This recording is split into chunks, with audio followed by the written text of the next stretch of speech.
जब विदा किया, अकस्मात तो कंस आ गया, बोला बहन इधर आ। अब ऐसे पालकी में बैठ करके कब तक पहुंचोगी बटेश्वर? अरे हमारे रथ में बैठो, थोड़ी दूर हमें तुम्हें छोड़ दो। अब देखो दिन का विधान, परमेश्वर की माया। अब रथ में देवकी बैठी गई, वो पीछे से एक रसाला है, वो ताके पीछे कंसराज, और वसुदेव कुमार का साला है।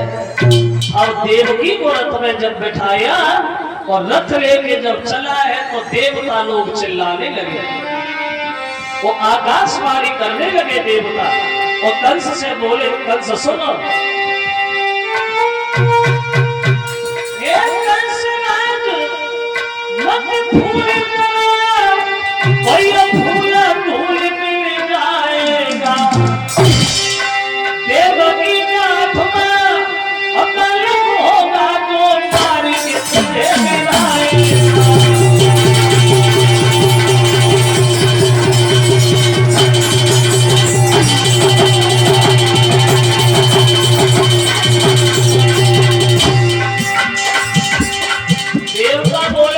सुनो, जिस बहन को तुम इतनी हंसी से ले जा रहे हो, इसी बहन के गर्भ से तेरा काल पैदा होगा। तेरी बहन के गर्भ से जो आत्मा लड़का होगा, वही तुझे मारेगा। और बोले,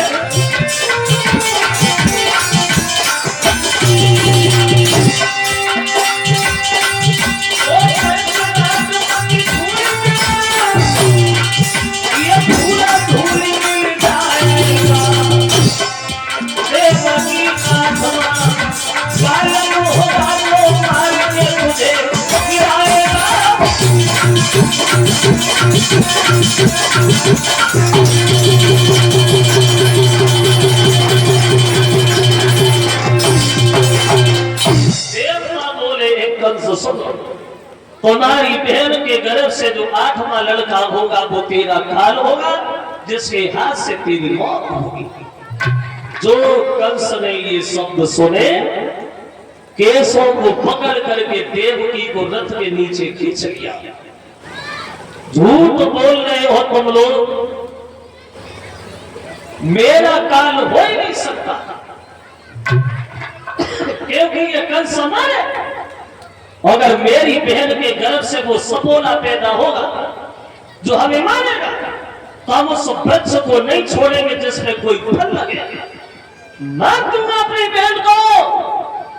और देवकी से बोला है, माफ करना बहन, ये तो दुनिया भर के लोग जानते हैं कि बिना मतलब के कोई पाप नहीं होता, और जब जान पे नौबत आ जाती है तो सगे बेटे का पाप नहीं होता।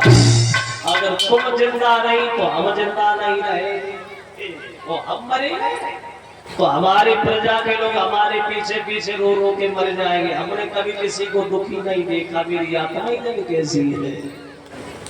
तो कहने लगी, भैया अगर हमारे मरने से तुम बच रही हो तो हमें मार दो। ऐसी अभागिन बेट ठीक नहीं है जिसके गर्भ से उसके भाई का काल पैदा हो।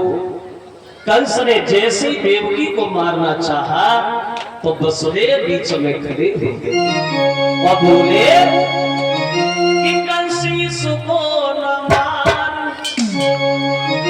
अरे कंसीस को न मार, वो तेरी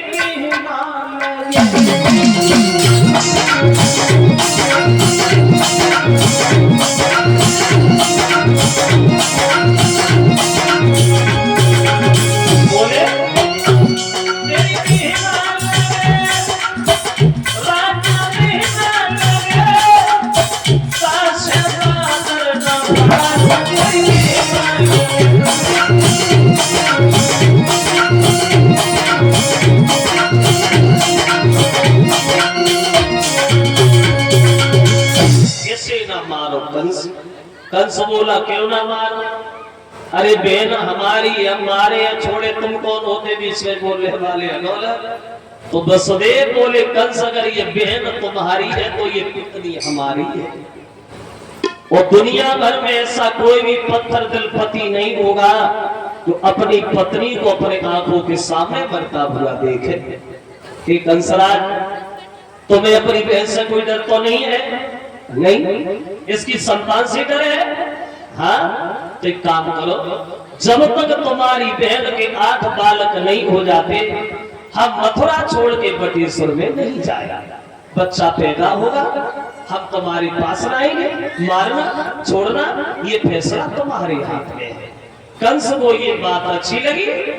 कंस ने दोनों को हथकड़ी लगाई, जेल में डाल दिया। तुम भी आराम करो, तुम्हें भी आराम की जरूरत है। अब धीरे धीरे समय व्यतीत होता चला गया।